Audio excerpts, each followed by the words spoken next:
We've got Justin Roth is back to do our music for us today. I told Justin the last time he was here that I had never seen anybody do with a guitar what he does. So whatever that is, it's a very unusual talent. He makes the guitar do things you'll be surprised about. And our speaker today is the Reverend John Beerman, who's a Unity minister, and he's traveling and visiting us today, and he's going to be talking about the foundations of Unity, how Myrtle healed herself. Yeah, so we'll get a little foundational Unity principle today. If we have anybody who's new here today, we have a welcome packet we'd like to plunk in your hand. So if you put a hand up, you will be surprised at what shows up in it. Just like that.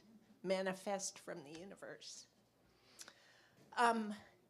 Each Sunday we have a prayer chaplain who hangs out after the service and is available to engage in prayer with anybody who feels so moved. Who's our prayer chaplain today? Gloria, thank you. Gloria, can you stand for a second? Just let people see you. Gloria's available for prayer, and if you come down this hall, there's a sign that says prayer chaplain, and you can go into the Myrtle room, and Gloria will spend a minute with you. Okay. We had a huge turnout at the annual picnic last week, and the food was great. We appreciate all of the volunteers. It takes a village to set the tent up and take it down and move the tables and all of those things. So we really had a good time, and thanks everybody for being part of that. The Prayer of Protection booklet that I talked about last week, sort of the history of that prayer, is available in the bookstore, so it's a sweet booklet.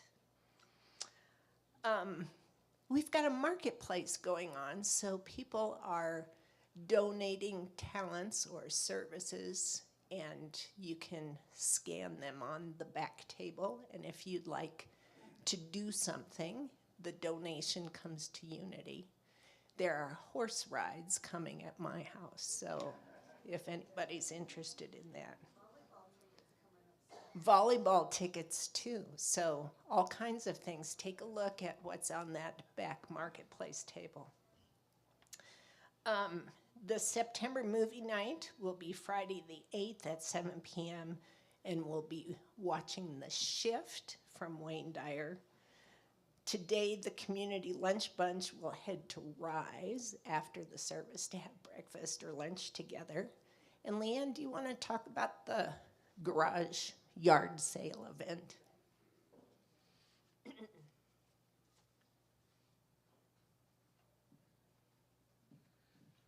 Good morning, folks. On Saturday, September 16th, we're going to do a fundraiser yard sale. We've done this a number of years here, and it's a great way to move stuff around in the universe. It does take a little bit of help. In fact, it's kind of labor intensive, especially early in the morning.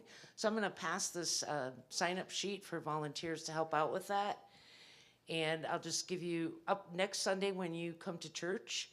If you want to come a little bit before the service or after the service, we'll have some space blocked off with cones for you to pull up and volunteers to help bring donations in.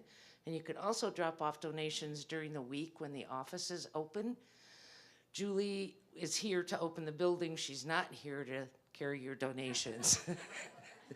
Just want to make that clear. We put plenty of work on her already. Anyway, if you have any more questions, you can catch me and ask me. My phone number's in the bulletin, and I'm going to pass this clipboard. Thank you all. So, thank you, Leanne. We are working on our fall fundraising activities. So you can see there's a lot of it going on.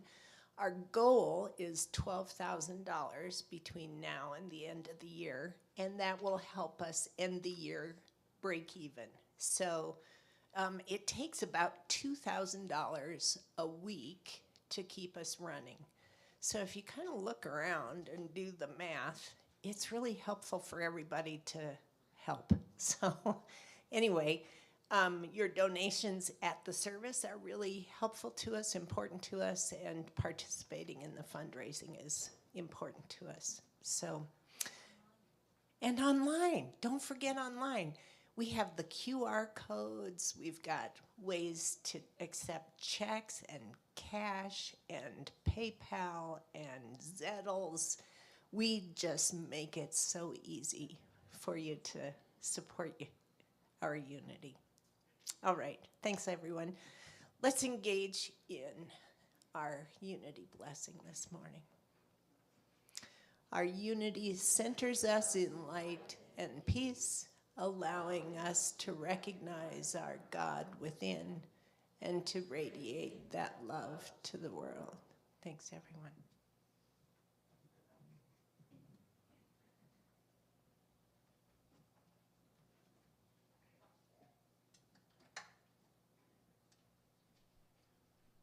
Well, good morning, everybody.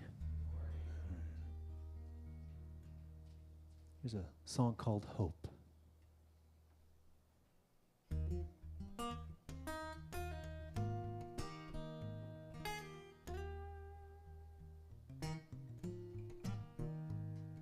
Sometimes when I'm lonely, I don't know why. I keep thinking I won't be lonely by and by.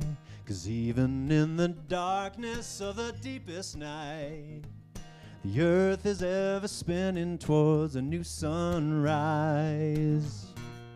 The bluebird flies each fall, and there's no way to stop him, he's gone, that's all. But you'll hear his song each spring out your window singing on the wind. The song of a long-lost friend coming back again.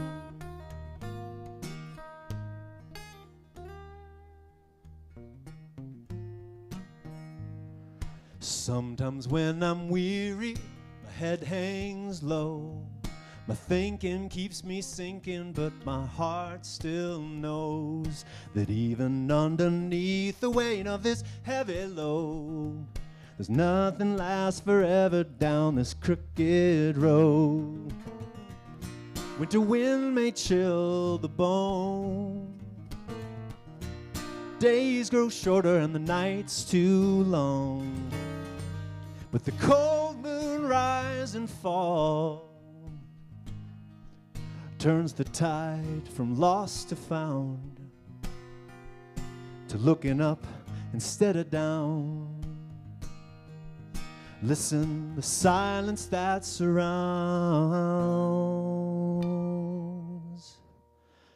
is holy ground. So if you're feeling a deeper shade of blue, that rising ocean is washing over you. Some things come and go, some pass away, but a little hope can go a long way.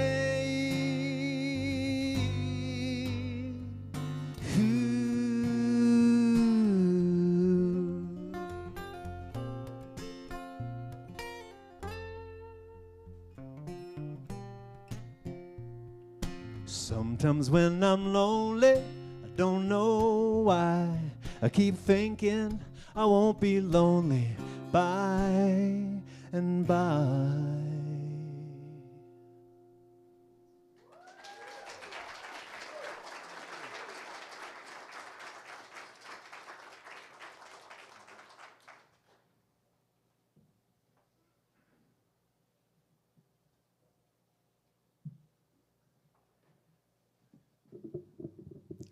morning.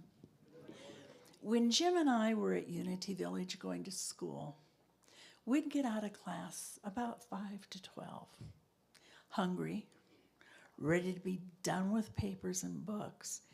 And no matter where we were on the village campus, at 12 noon, either Myrtle or Charles's voice would come over the loudspeakers. The place would freeze. Everybody would stop while they would say the prayer of protection, the Lord's Prayer. And one of the prayers that they would say, usually Myrtle, was the prayer of faith. I always believed that the prayer of faith was written by Myrtle. But this week I found out I was wrong. It was written by a woman named Hannah Moore Cowse, who was a poet and an author, and several of her poems became hymns in the Unity hymnal. She was from England, and she started the Higher Thought Center. So here is the prayer of faith, which was Myrtle's favorite prayer.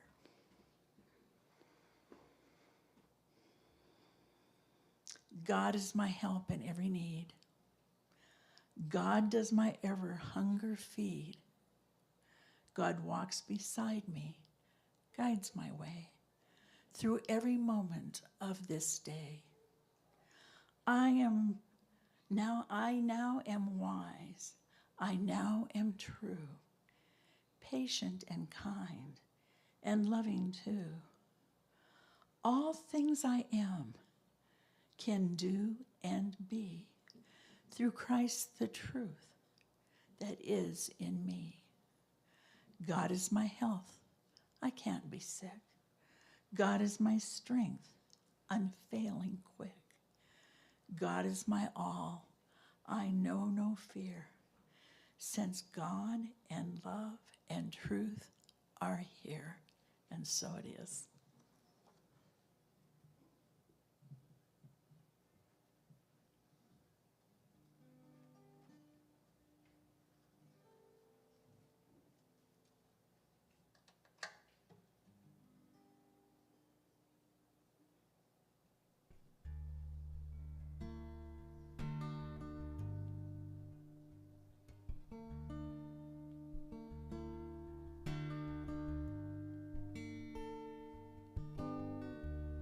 An August night, a Rocky Mountain sky. I stay up late to watch the stars rise. Around 3 a.m., 7 sisters peek their eyes at earthly bodies huddled around the fire.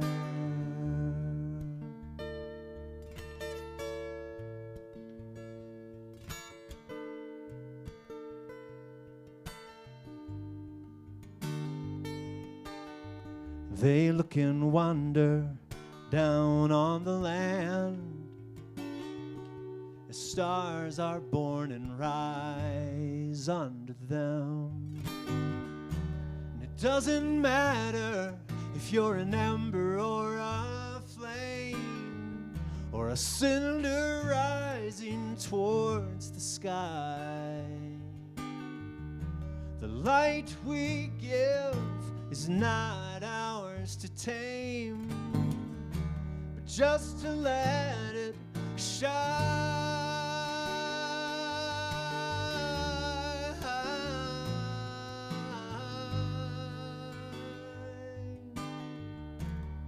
Shine,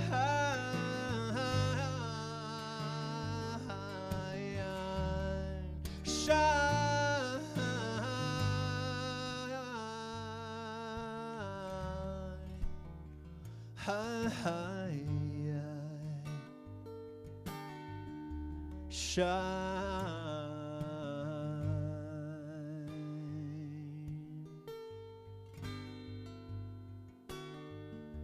And who's to say what makes a star shine bright enough to be seen from afar? Hydrogen, carbon, and flame are all a part of every star and every fire in our hearts. And into the skies, sending light. Some glow, others beacons in the night. Like voices singing a song for the whole world to hear, our constellation. And it doesn't matter if you're an ember or a flame, or a cinder rising towards the sky. The light we give is not ours to tame, just to let it shine.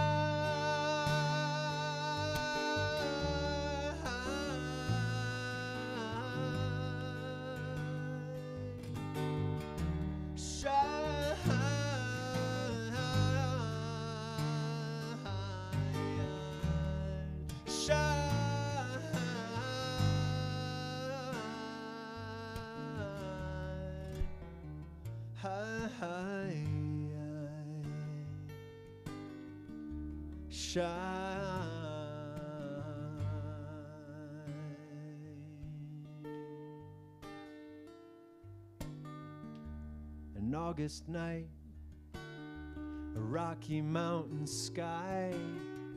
Let's stay up late and watch the stars rise.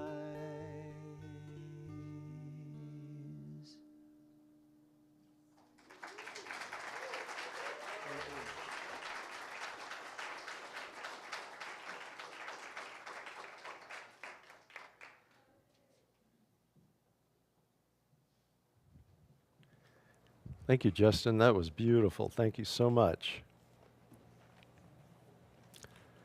On every altar of feeling, will, and thought, thou art sitting, thou art sitting. And here's Art, my good friend. And I want to dedicate this to him. Thou art all feeling, will, and thought. Thou dost guide them. Let them follow. Let them follow. Let them be as thou art.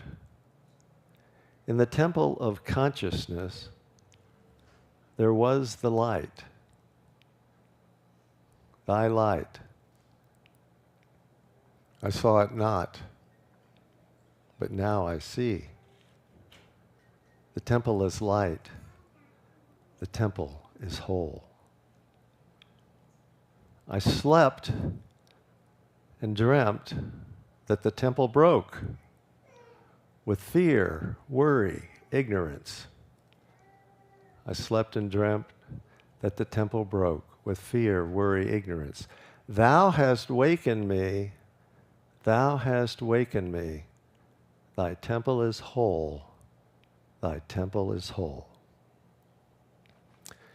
That's a little excerpt from this book, Scientific Healing Affirmations, which I purchased at the Unity Pyramid Church maybe 35 years ago.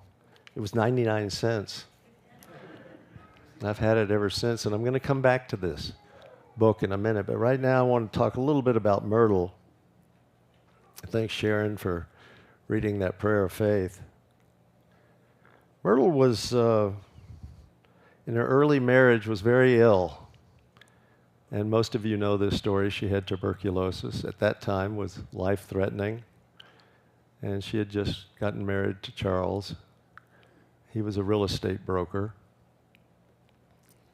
And they finally moved to Kansas City after moving around a lot, trying to make a living, and moved to Kansas City. And they decided to go to a lecture by E.B. Weeks, who was a physician and trained under Emma Curtis Hopkins, who was a real mystic.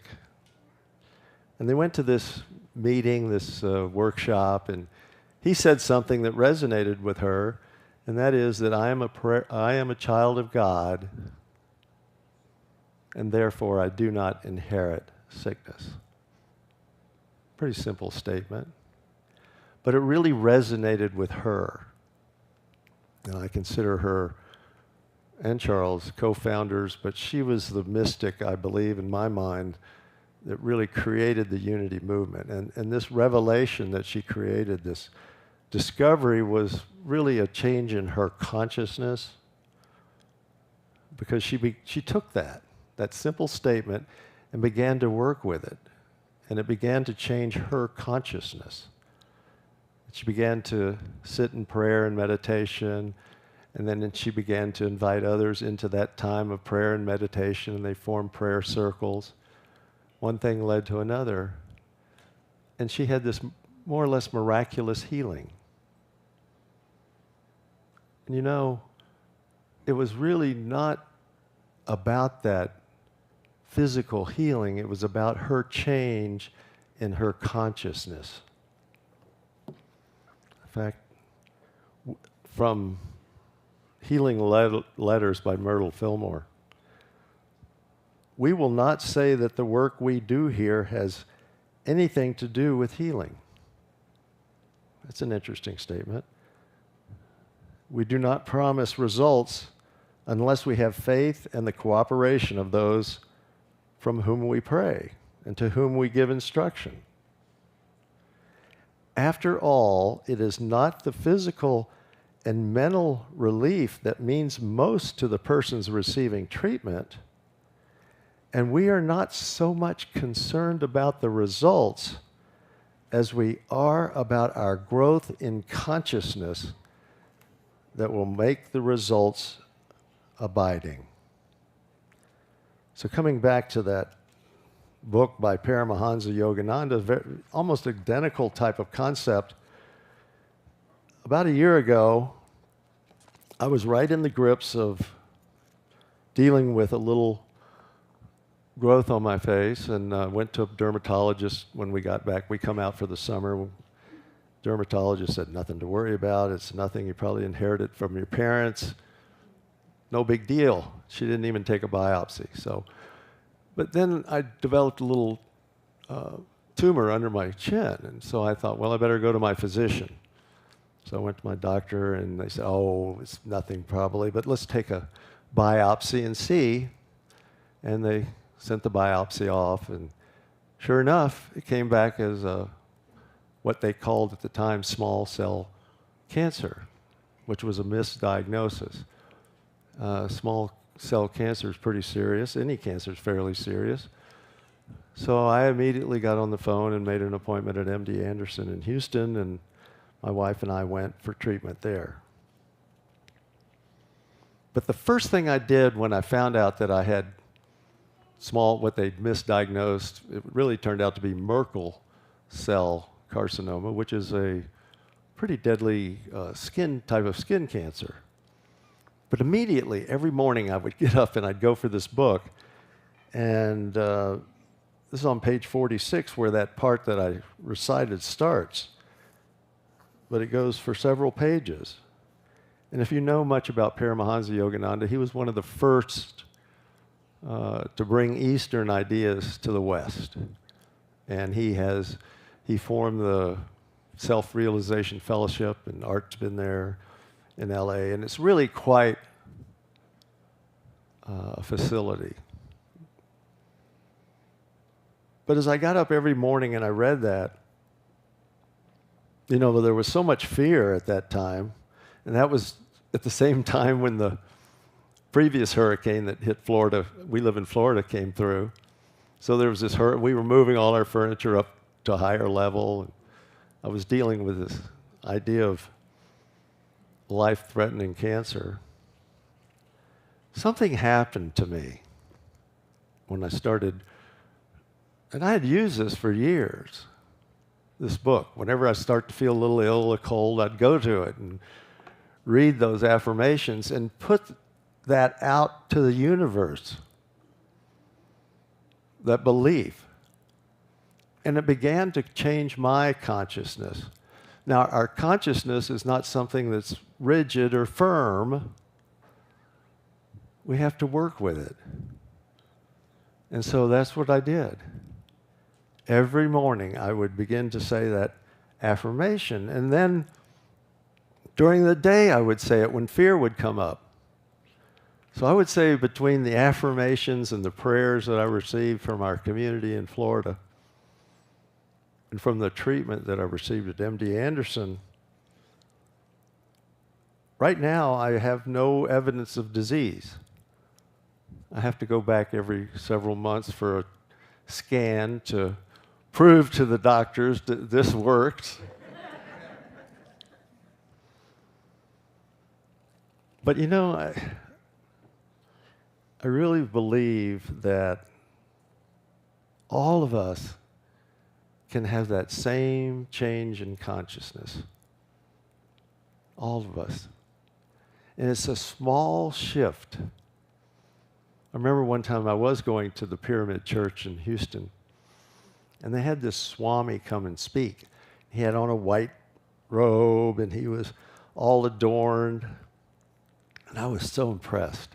I was attracted to that. So the next day was the work day for me. I was not in the ministry at that time. And I always got my car washed on Monday morning because it made me feel good. So I went to the car wash on Bel Air Boulevard in Houston. And guess who's there? He's getting his car washed. It was the Swami. I said, wow. I went up to him and I said, I've got this and thus going on, and da-da-da-da-da. And he looked at me, and I kind of just laid out all my little woes that I had at that time. And he looked at me and he said, you know, it's just a very small shift in your consciousness. Very small shift in your consciousness. Which really helped me because it's not a big, huge deal. It's a small shift. Another quick healing story, and then I'll come back to that small shift. So this fellow named Jesus is walking along, and he's got some friends with him, and they come across this guy who's a beggar. And not only was he a beggar, but he was a beggar because he was born blind. So he couldn't see. And so I can just sort of see this scene, you know. He's got his disciples with him, and there's this guy begging on the side of the road. And the disciples go, well, what happened to this man? Was he a sinner, or was his parents a sinner? Because back then they believed that the sins of the family passed on to the children. And we see that belief somewhat today in some circumstances. So who was it? The parents or the man who sinned? And Jesus said, neither.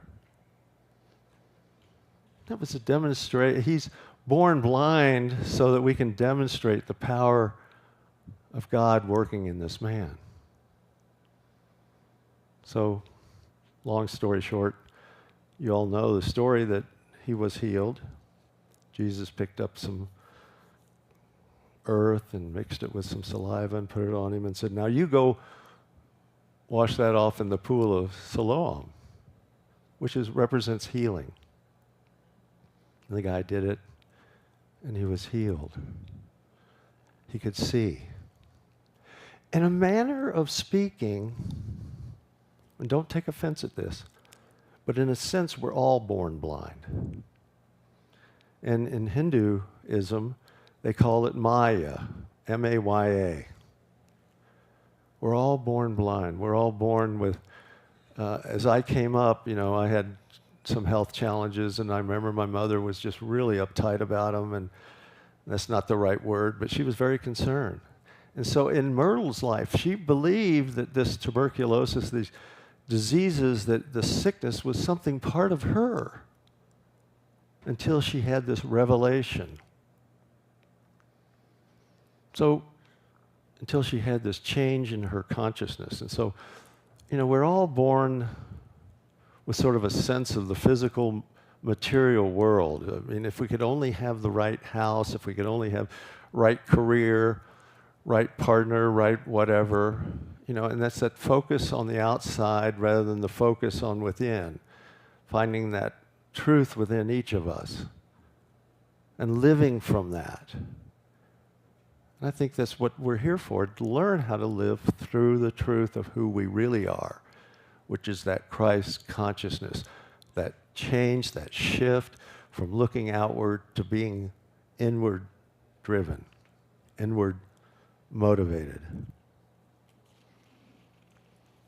So through unity, exposes us to this.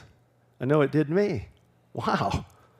It exposes us. Now, I didn't say the journey's easy necessarily, but it's certainly doable.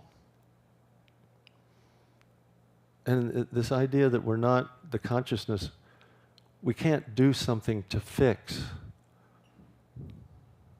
the human condition, but we can work on ourselves. We can't fix everything that's going on in our world right now, but we can work on ourselves by shifting that small little shift in our consciousness to seeing things more from a spiritual level, from the creative power of God. Now, what really happened in those healings, and I know Art's familiar with this, and this is the law of three. All of these healings, including my own, had one thing in common. They all wanted to be healed. And you all have something on your heart this morning you want to do. So that's the affirmative force. That's the affirmative force. We want something in our lives to change or to be better. So that's the first force. The second force is the resistance. You want to play music, you want to sing. The resistance is you have to practice. It's not easy. You have to do the work. The resistance could be this lifelong belief in disease. I kind of carried that with me all my life, and I think Myrtle did. And this man that was born blind from birth, he certainly carried it with him. This sense of material consciousness that believes something that we're not. Because we are children of God. And we don't inherit sickness. We don't inherit lack. We don't inherit disease.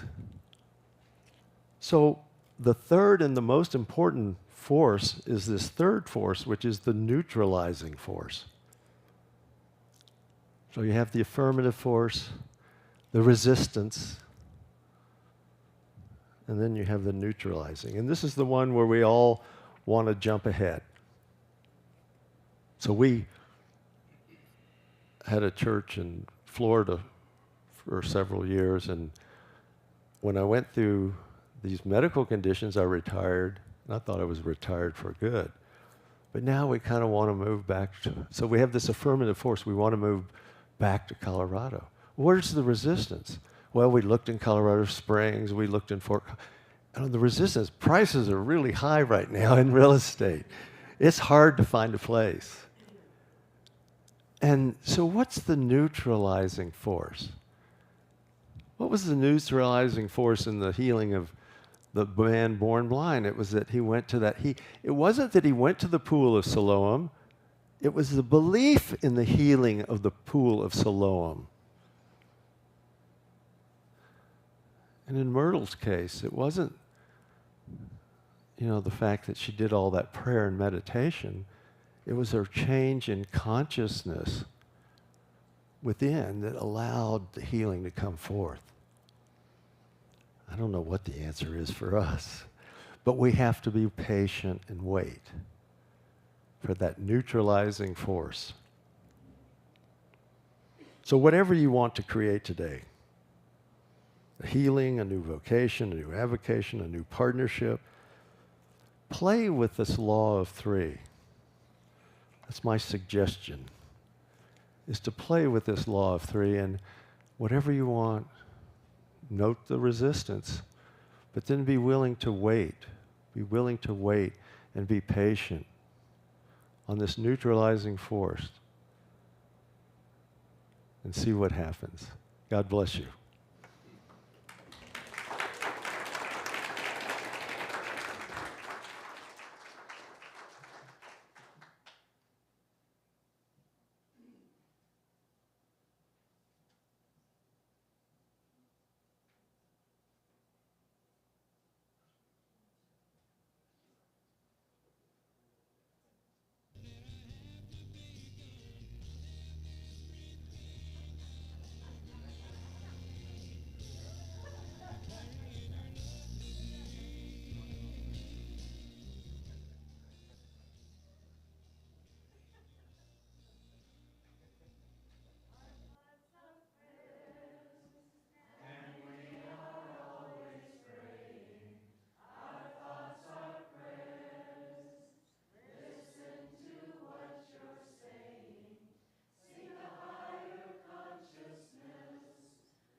So now is the time, dear friends, for us to move into a time of prayer and meditation.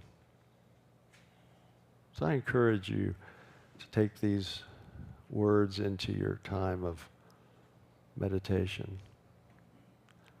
I am a child of God, and therefore I do not inherit sickness or any other lack or limitation. And begin to know that that is your truth. That is our truth. So let's take a deep breath. I am a child of God, and I do not inherit sickness. And just release any tension that remains, any second guessing, because the ego will get in there and say, oh, that's not true. Just look at this.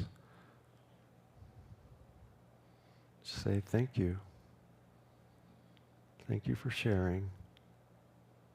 And move back into this time of deep meditation and reflection. For we are children of God, in whom He is well pleased. Just breathe that into every cell of your body. We are children of God, in whom she is well pleased. Allow that to resonate in your heart, in your mind, in your body. Visualize each and every cell of your body being healed and made whole. Being healed and made whole. And that our minds are solid and whole. Our thoughts are prayers. Every thought is a prayer. Now let's just take a couple moments in the silence.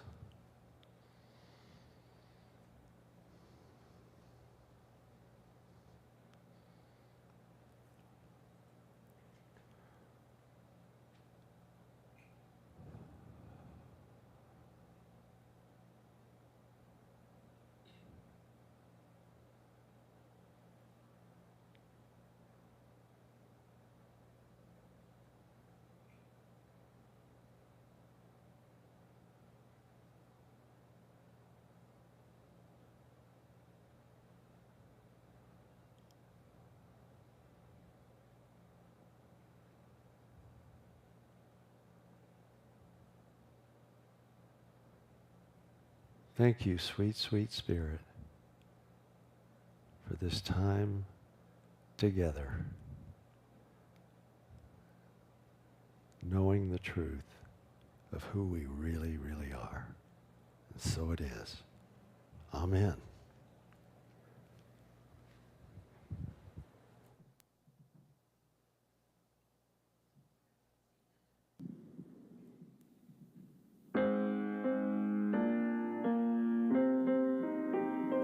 May the blessings of God rest upon me.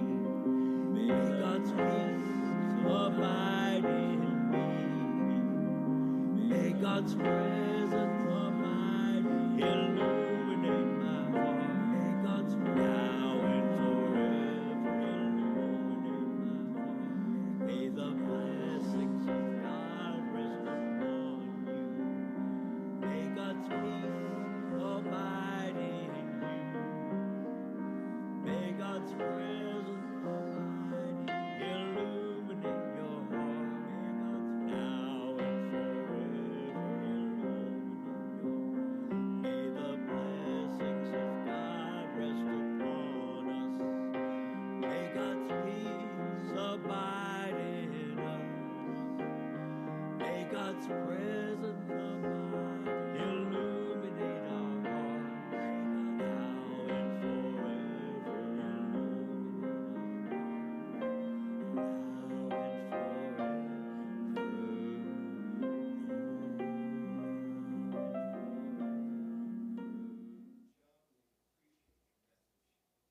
for being here on a Labor Day weekend. That subject of consciousness is something that we all need to pay attention to, and we trust that the doors will open and you'll return to Colorado here someday. So thank you. And Justin Roth, thank you for your music. We appreciate that today. In fact, if I could steal a line from your piece of music, Shine, it doesn't matter if you're the ember of the flame. Shine, shine. Is that a good quotation? Is that a good quotation? So it doesn't matter if you're a speaker here like Reverend John or a musician, you're appreciated. Be part of this community and shine. So now it's time for our offering, and let's bring forth our ushers. And on our screen, we've got our offering blessings. So together, divine love through me blesses and multiplies all that I am, all that I give, and all that I receive. Thank you, God.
Saw someone play a guitar that way. Wow. Wow. So do we have a bunch of children that are going to join us? I'm always looking to see what they're going to do next. They may be engaged in an activity. Just let's wait till Julie comes out of that door. She's going to come out of that door in a minute. Oh, by the way, you know about our offering? I neglected something last week. I told you there's many ways to give here, right? You can give by credit card, you can give by cash, check, Zettel, all these different ways. But you have to give it in US dollars. We got €5 last week. So if someone's going to go to Europe and would like to have €5, Arlene is raising her hand there. Julie, there's a buyer for our euros. Okay. Julie, any? Oh, they're coming. Oh. John, you should have been longer winded, it sounds like. Justin. Can do an encore? Okay.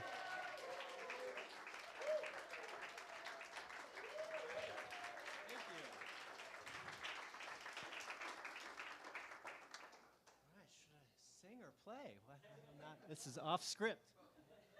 Both. All right, we'll do this one.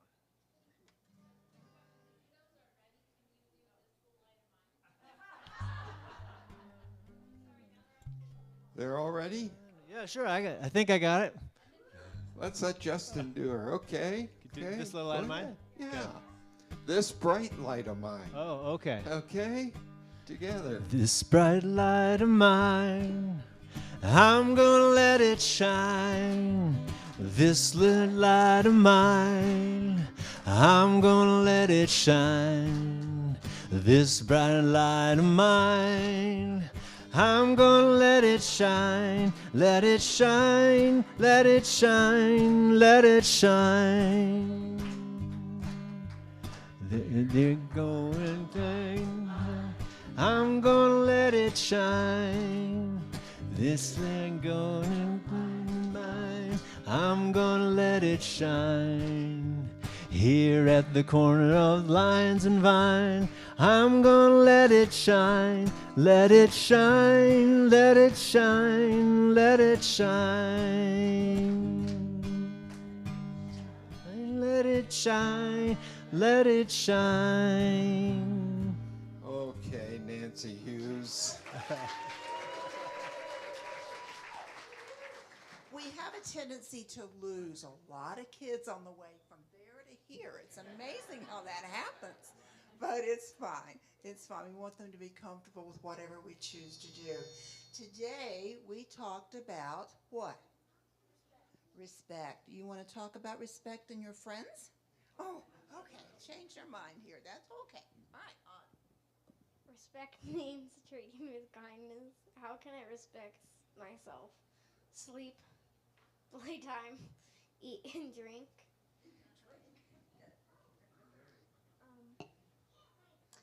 How can I respect my community? Give money to charity, pick up litter as in trash, and respect the laws. How can I respect my friends? Don't hurt your friends, help your friends, and comfort your friends. We have a really, really great series coming up starting next week on the 5 elements. When we'll be talking about earth, air, fire, water, and spirit for the next 4 weeks. So it should be a wonderful time. We're going to have lots and lots of fun. We're going to do experiments. We're going to learn songs. We're going to do all sorts of fun stuff. So please make sure the kids are here. We love it.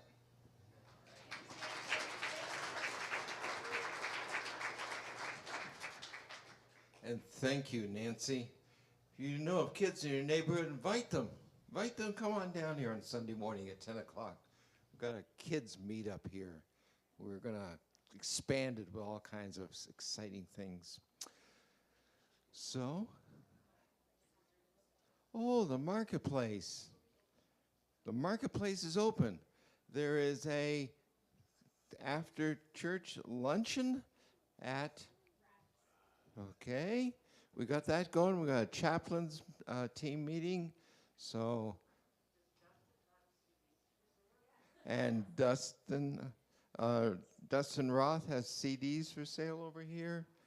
So that should do it. Okay. And again, thank you, John. And thank you, Dustin, very much. So let's all circle up and we'll close our service with a prayer of protection and a peace song.